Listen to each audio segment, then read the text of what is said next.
네, 블루캠프 오늘은 한준호 더불어민주당 최고위원과 함께합니다. 어서 오세요. 네, 안녕하십니까. 조희대 대법원장 관련 질문부터 좀 드려야 될 것 같은데요. 네. 당 지도부가 조희대 대법원장의 사퇴를 촉구를 하고 나섰습니다. 사퇴해야 된다고 생각하십니까, 최고위원님도? 저도 그 생각에 동의하고요. 그래요? 네네. 그러니까 지금 이제 여러 이야기들이 많이 나오고 있죠. 뭐 녹취부터 시작해서 많은 이야기가 나오고 있는데 저는 이제 근본적으로 조희대 대법원장의 지난 행적들만 가지고도 충분히 이 문제를 제기할 수 있다라고 봅니다. 지난 행적이라 하면 우선 그 지난 25년 3월 이재명 공직선거법 위반이 2심에서 이제 무죄 선고가 나고 난 직후에 파기환송한 거. 네, 이거를 이제 대법원에서 소부에 올린 것을 조희대 원장이 직접 이거를 전원합의체에다 회부를 하고 예. 합의기를 5월 1일로 이제 정하고 단 9일 만에 한 6만 쪽이 다다르는 이 분량의 수사 기록과 공판 기록들을 다 배제한 채 네. 파기환송을 결정하지 않습니까? 예. 그 시점들도 4월 27일이면은 이재명 대통령이 당시 후보로 결정이 됐었고 5월 1일 파기환송 직후에는 한덕수 전 총리가 대선에 출마를 하게 됩니다. 그래서 이런 전반적인 일련의 과정들에 어쨌든 저희는 정치 중립 위반이라든지 선거 개입이라든지 이런 부분들을 의심할 수밖에 없는 거죠. 근데 그 과정에서 네. 조희대 대법원장이 한덕수 전 총리 등등과 만나서 이재명 사건은 알아서 잘 처리하겠다라는 발언을 했다라는 주장을 그러니까 내놨었는데 그렇죠. 그 주장을 했죠. 이 주장의 합리성과 근거는 어떻게 평가를 하십니까? 글쎄요. 그 부분은 제가 솔직히 잘 모르겠습니다. 네. 왜냐하면 이거를 처음 주장했었던 유튜버들, 예. 뭐 그리고 이제 서영교 의원의 예. 이제 주장들을 조금 더 예. 면밀히 봐야 되고 예. 그 근거를 명확하게 저희가 확인을 해야 되는 게 필요해서 저는 근데 이 주장과 별개로 이 조희대 원장의 지난 12.3 비상계엄부터 5월 1일 파기환송까지의 과정들 이 과정들만 가지고도 충분히 이 조희대 원장에 대한 문제 제기가 가능하다 이렇게 보고 있습니다. 그러면 그 의혹까지 굳이 제기할 필요도 없다. 저는 그거는 그냥 보충일 뿐이고 예. 실질적으로 했던 일들에 대해서 문제 제기가 될 수 있고 충분한 합리적 의심을 할 수 있는 부분들이 있다. 그것을 보충하기 위한 하나의 방법이었던 것 같습니다. 아무튼 그 의혹 제기의 그 근거는 그렇게 튼실하지 않다라고 하는 평가라고 이해를 해도 될까요? 글쎄요. 저도 이제 그 부분들을 기사를 통해서 접하고 있어서 뭐 좀 저도 좀 확인을 해봐야 될 것 같습니다. 그래요? 네. 알겠습니다.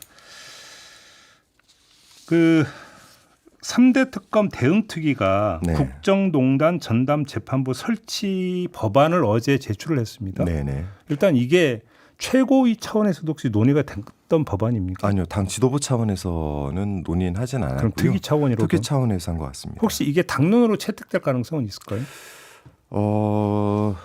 우선 이 부분에 대해서는 당론 채택을 하려면 우선 최고위에서 논의를 한번 해봐야 될 것 같고요. 그렇죠. 예. 뭐 의원들에게 이 부분에 대한 당론 채택을 특위 차원에서 요청을 할 수는 있을 것 같습니다. 근데 당론 채택 여부는 어쨌든 전체 의총을 열어봐야지만 알 수 있는 거라. 예. 네, 이제 당론 채택이 두 가지거든요. 하나는 의총에 올려서 그렇죠. 의원들의 의견을 들어서 정하는 경우와 이제 지도부 측에서 의원들에게 이 부분에 양해를 구하고 가는 방법이 있는데 아직 두 가지 다 진행을 하지 않고 있습니다. 그럼 아무튼 어제 그 제출된 그 법안은 최고위원 단위에서 검토된 바는 없다. 네네. 그렇게 이해를 하면 되는 네네, 거고요. 그렇습니다. 어제 서울중앙지법이 뭐 판사 추가 배치 등등의 방안을 내놨습니다. 네. 이건 어떻게 평가를 하세요? 글쎄요. 이게 과연 지금 저희가 문제 제기하고 있는 것에 대한 대안일 수는 없다라고 생각을 합니다. 네. 그렇기 때문에 내란재판부 설치, 전담재판부 설치에 대한 주장도 저희가 하고 있는 건데 지금 한 명 정도를 더 배정을 해서 형사 25부에서 형사재판들 나머지 내란재판을 제외한 형사재판을 전담하게 하겠다 이런 것 아니겠습니까? 이게 직위원 재판부에게 저희가 가지고 있는 의심 그리고 거기에 대한 불신을 해소하기는 아주 미흡하다 이렇게 생각을 합니다. 형사합의 25 이른바 직위원 재판부에 대한 그 신뢰의 문제가 제기가 되는데 한 명이 추가된다고 뭐가 달라지느냐 그렇죠. 이런 말씀이신 거예요? 네. 내란 재판에 전담하라고 한 명을 더 배치해서 나머지 형사 재판들을 전담하게 하는 것이 이게 지금 직위원 재판부의 내란 재판 운영과 관련해서 네. 어떠한 영향을 미치겠나 또 그런 불신들을 해소할 수 있겠느냐라는 의심을 지울 수가 없죠. 자, 그러면 좀 정리 좀 할게요. 어디에 제출된 것은 그 특위 차원에서의 제출이라고 하면 네네. 그럼에도 불구하고 당에서는 내란 전담 재판부는 계속 주장을 해왔던 거잖아요. 네네. 그러면 특위가 제출한 법안과는 별도로 전담 재판부를 두는 그 근거 법률은 입법이 돼야 된다는 입장이신가요?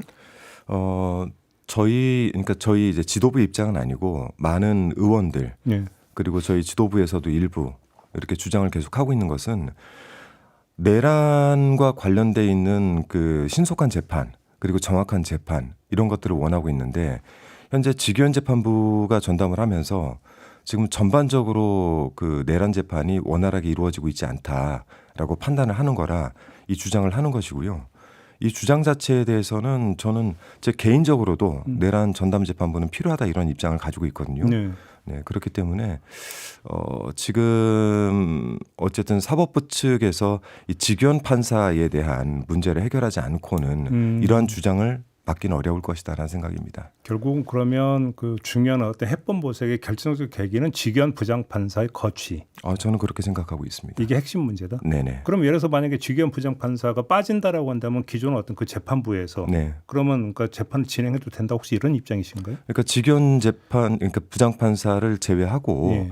내란과 관련돼 있는 재판을 사법부가 원활하게 운영하겠다는 의지를 보여주면 이와 관련돼서는 저희가 다시 한번 생각을 해볼 수도 있는 거겠죠. 그래요. 근데 현재로서는 그러한 의지가 전혀 보이지 않고 있습니다. 그러면 예를 들어서 그런데 또 그 사법부 입장에서는 야당에서 그 직위원 부장판사 당신에 대해서 문제 제기하니까 좀 빠져 이렇게는 얘기를 못 할 거 아닙니까 현실적으로. 그럴 수 있겠죠. 그러면 예를 들어서 다른 어떤 뭔가가 나와야 되는데 네네. 관련해서 이른바 룸살롱 접대 의혹에 대한 윤리감찰 얘기 결과는 지금 계속 안 나오고 있거든요. 그러니까 저희들도 이제 이야기하는 부분들 그런 겁니다. 문제 제기가 됐으면은 관련된 감찰을 하고 감찰을 해서 재판에서 배제를 시키거나 네. 뭔가 조치를 해야 되는데 너무 지지부진하게 끌고 있는 거죠. 그러면서 직위원 부장판사는 계속해서 내란 재판을 이끌고 있고 네. 이 중요한 재판에 대해서 문제 제기가 된 판사가 아직도 이걸 전담하고 있다라는 것이 저희는 납득할 수가 없는 거죠. 그래요. 네. 알겠습니다. 다른 문제로 좀 넘어가겠는데요. 네. 이화영 전 경기도 평화부지사가 이제 술자리 회유 의혹을 계속 제기를 했었는데 네. 법무부가 조사를 해봤더니 이게 좀 신빙성이 있다. 그래서 지금 전면 감찰에 들어갔거든요. 네네. 일단 이건 어떻게 평가를 하십니까? 이건 뭐 평가라기보다 저도 이제 이 관련된 특위를 제가 맡고 있고 예. 이화영 전 부지사도 제가 그 접견을 했었고 네네네. 또 어젠가요? 전 날짜 감각이 없어서 그제 네 제가 이제 법무부를 찾아서 정성호 장관과도 미팅을 하고 나왔는데 내부 감찰을 해보니 실제 연어술 파티에 참석을 했었을 당시에 교도관들이 있었을 거 아닙니까? 그렇죠. 이 교도관들이 그간에는 눈치를 보느라고 자기들의 어쨌든 거취와도 관련이 있으니까 이야기를 함부로 못했던 것 같고 이제 내부 감찰을 해보니 관련된 진술을 하기 시작한 겁니다. 그래서 연어술 파티는 있었다라고 저희는 이제 확정적으로 생각을 하고 있는 거고요. 이에 대해서 내부 감찰 이제 그 고검에다 지시를 해놨으니 관련된 진술 및 사실 여부를 좀 판단해봐야 되겠죠. 근데 이제 검찰 쪽에서는 계속 이 사실을 전면 부인해오면서 부인의 근거로 내세웠던 게 출장 기록이었잖아요. 네네. 이건 어떻게 보세요? 출장 기록이라는 건 전 날짜는 저희도 출장 기록을 받아봤습니다. 다 받아서 가지고 있는데 지금 검찰들의 주장은 뭐 그들로서는 일방적이죠. 사실 본인들 주장하고 싶은 바를 그냥 계속해서 주장하고 있는데 내부 감찰 결과는 다르다는 거 아니겠습니까? 그러니까 이건 조사를 해봐야 됩니다. 자, 그 핵심은 그래서 진술을 유도를 하려고 했다, 회유하려고 했다 이거잖아요. 그렇죠. 그 진술이 핵심적인 내용이 뭡니까? 이화영을 통해서 대북 송금을 이재명 경기도를 위해서 대북 송금을 했다라는 내용으로 이재명을 낚기 위한 하나의 방법이었던 것 아닙니까? 네. 그리고 이 KH의 조경식 전 부회장의 진술에 따라서도 이거를 쌍방울 회장이나 KH 회장을 통해서 네. 이화영과 이재명의 이름을 거론하도록 계속해서 유도를 했던 것 아니겠습니까? 네네. 네. 그래서 이거는 진술을 회유했다라고 한다면 관련된 검사들의 이 조사들, 기소들조차도 전부 다 문제가 생기는 것이죠. 그러니까 다 무너져 버린다. 그렇죠. 이렇게 보시는 거예요. 네네. 알겠습니다. 국민의힘이 내일 모레 네. 대구에서 장애 집회를 가질 예정입니다. 네. 야당이 이런 행보는 어떻게 평가를 하세요? 글쎄요, 왜 하는지 모르겠네요. 왜 하시는 건지 잘 모르겠습니다. 네. 여당의 폭주를 얘기를 하던데요. 그러니까 지금 이제 본인들이 어떠한 폭주, 그러니까 저는 이제 국민의힘 측을 보면서 가끔 이런 생각을 해요. 그러니까 본인들이 밀어서 대통령이 됐던 윤석열이 내란을 일으켰고 이 과정에 당이 동조를 한 거 아닙니까? 네네네. 그럼 여기에 대한 반성부터 철저하게 해야 되는데 좀 그렇게 해서 정권이 바뀌었는데도 불구하고 마치 본인들은 늘 야당이었고 저희가 뭔가 탄압을 해서 정권이 바뀐 것처럼 행동을 하는데 전 이거는 정말 국민의힘 측에 좀 철저한 반성을 좀 요구하고 싶습니다. 그러니까 국민의힘에서 계속 나오는 게 야당 탄압, 정치 보복 네. 이 얘기잖아요. 정치 보복이 아니라 내란을 지금 극복하기 위해서 저희가 이 관련된 조사를 하고 특검을 운영해서 이 사안들을 좀 살피고 있는 것 아니겠습니까? 네네. 그러면 특검에 오히려 협조를 해야죠. 예. 네. 그 송원석 원내대표가 네. 정청래 대표 그 연설 과정에서 했다는 그 말과 네네. 관련해서 엊그제 네. 사과를 하긴 했는데 네네. 또 정청래 대표는 뭐 이게 무슨 사과냐라는 취지로 또 이제 그 이야기를 한 것 같아요. 네네. 자, 일단 가름이 안 된 거라고 평가를 하십니까? 그럼요. 그러니까 송원석 대표가 그날 했던 발언은 뭐냐면 이 노상원의 수첩이 굉장히 끔찍하지 않습니까? 네. 이 관련해 가지고 야 너희들 다 그때 그냥 다 죽었어야 되는 건데 이런 얘기를 하고 있는 거 아니겠습니까? 그렇게 됐으면 좋았을 걸. 뭐 네. 이렇게. 그러니까 그 말 자체를 가지고 그냥 그렇게 얼렁뚱땅 넘어갈 일인가? 네, 저는 송원석 대표에 대해서는 윤리 심판 지금 제소를 해야죠. 네, 제소를 했죠 저희가. 제소했죠. 네네. 근데 지금 윤리특위 구성은 돼 있습니까? 구성이 아직 안 됐습니다. 그 윤리특위 구성 안 됐다는 얘기를 제가 들은 지 꽤 오래됐는데 언제 구성됩니까? 글쎄요 구성을 해야 되는데 지금 이게 여야 합의를 해야 되는데 지금 그게 좀 요원하죠. 얼마 전에 여야 동수로 구성을 했다가 네. 그 정청래 대표가 문제 제기를 했나요?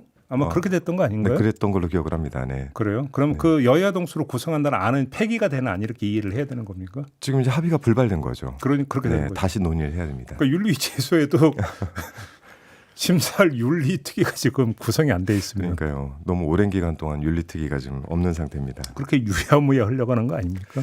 그래서 이제 뭐 별개 이제 고발이나 이런 것들이 이루어지고 있는 거겠죠. 네. 또 그렇게 가는 겁니까? 네. 의원님 지금 국토위 소속이신 거예요? 네네 맞습니다. 양평고속도로 관련해서 네. 지금 김모석 의원 구속됐잖아요. 네. 이 사람의 역할을 어느 정도로 파악하고 계세요? 저는 매우 중요한 역할을 했다고 봅니다. 예. 우선 윤석열 정부가 들어서고 난 이후에 제 기억이 맞다면 18일 만에 이 관련된 용역사들을 찾아서 용역사들에게 종점을 이렇게 바꿔라. 그러면 내가 너희들의 편의를 봐주겠다. 이런 제안을 했고 용역사 입장에 기사로 나온 걸 봤을 때는 처음에는 그 얘기를 따라가기 힘들었다는 거 아닙니까? 그리고 그 김모석 의관 관련된 그 구속과 관련된 기사를 보면은 이 내용 자체에 대한 지시가 인수위에서 나왔다 이렇게 얘기를 하고 있거든요. 인수위에서 나왔다. 네네, 인수위에서 나왔다 이렇게 얘기하고 있는 걸 봤을 때는 인수위 구성 멤버들이 원희룡 장관, 백모 차관 그리고 뭐 거기에는 이제 김성교라든지 더 윗선들도 훨씬 있을 수 있다라는 가정을 해볼 수가 있거든요. 네. 그래서 김모석 의관을 구속하고 이에 대한 조사를 하다 보면 그 윗선들이 하나씩 나오지 않을까 생각을 하고 있고요. 최근에는 뭔가 숨기고 싶은 게 있으니까 용역사들에게 본인들이 선임도 하지 않은 변호사들이 가서 진술 맞추기를 시도했다는 예, 정황도 저희가 나오고 앞서서 있죠. 전해드렸는데 그게 있을 수 있는 일인가요? 불가능하죠. 근데 저희가 지난번 국감 때도 그렇고 이 용역사들 제가 증언대에 세워서 질의도 여러 차례 해봤지만 용역사들의 증언들도 보면 앞뒤가 잘 안 맞아요. 그래요? 그러니까 2년간 KDI가 예탈을 했던 거를 본인들이 단 하루만 현장 조사를 하고 종점을 바꿨다라고 얘기를 하거든요. 이거는 기술적으로도 불가능하죠. 그러면 지금 보면 역시 키맨은 그 김모 서기관이고 그렇습니다. 이 사람이 입을 여느냐 마느냐에 따라서 수사가 위로 이제 올라갈 수 있느냐 아니냐 이게 좀 갈라진다 이렇게 봐야 저는 되는 또 걸까요? 가장 약한 고리라고도 봅니다. 어떤 점에서요? 우선 공무원이고요. 예. 네, 본인이 책임을 질 수 있는 위치도 아닌 사람이 예. 그러한 역할을 맡아서 했던 것 아닙니까? 그렇죠. 실무였겠죠. 그렇죠. 그리고 이 문제가 불거지자마자 이 사람이 옮겨간 곳이 또 강원도예요. 네. 그래서 이런 여러 가지 정황들을 봤을 때 저는 이 김모 서기관의 진술 그리고 이 진술이 저는 다른 사람들에게서 나오는 것보다 훨씬 더 그 진술을 좀 받기가 쉽지 않을까라는 생각을 가지고 그러면 있습니다. 그 의원님이 보시기에는 이 김모 서기관은 몸통의 수족 네, 이렇게 한 규정하면 오른팔 정도 되는 것 같습니다. 오른팔 네, 그래요. 근데 문제는 이 사람이 지금 그러면 특검 조사 과정에서 입을 여느냐 마느냐가 좀 중요한 것 같은데요. 네네. 어떻게 파악하고 계세요? 지금까지 나온 것들만 가지고도 충분히 입증을 해낼 수 있는 부분들이 있다라고 생각을 합니다. 그래요? 용역사들에게 왜 그런 제안을 했는지 인수위에서는 어떻게 정확히 지시가 내려왔는지만 일단 증명을 해내도 예. 나머지 부분에 대한 조사를 해나가기가 쉬울 겁니다. 그래요. 네. 알겠습니다. 입법 얘기 좀 마지막으로 여쭙고 좀 마무리해야 될 것 같은데요. 네네. 지금 정부 조직법 개편안과 네네네. 관련된 이제 부수 법안들이 있지 않습니까? 네. 그게 지금 이제 재경이하고 정무위 같은 경우는 국민의힘 의원이 상임위원장이기 네네. 때문에 처리가 요원하다 이런 얘기가 있던데. 그렇죠. 기재위 정무위 같은 경우에는 이제 국민의힘 측에서 위원장을 맡고 있기 때문에 그러니까요. 법안 소위는 열어서 논의는 할 수 있겠지만 이것이 그 기재위 전체 회의나 또는 정무위 전체 회의로 올라왔을 때 또 이제 소위를 여는 것도 어쨌든 여야가 합의를 해야만 열 수 있기 때문에 사실 뭐 그 단계가 여야가 원만하게 합의를 하지 않으면 쉽지 않은 문제이긴 합니다. 그래요. 근데 저번에 한번 합의가 파기가 돼 버리지 않았어요. 네네. 힘들지 않겠습니까? 그러게요. 이게 원내 지도부가 능력을 좀 발휘를 하셔야 될 것 같습니다. 가짜 뉴스에 대한 징벌적 손배제는 이번 정기국에서 그냥 처리하는 겁니까? 관련 법안은? 대통령께서도 100일 기자회견에서 이거를 이제 언론중재법이라고 해서 문체위에서 다뤘던 법안이 있고요. 그리고 특히 유튜브 같은 경우에는 정보통신망법에서 맞아요. 다루고 있어서 이거를 이제 언론중재법으로 다루는 것이 아니라 유튜브에 한해 정보통신망법으로 다루겠다라는 의지로 보입니다. 제가 볼 때는.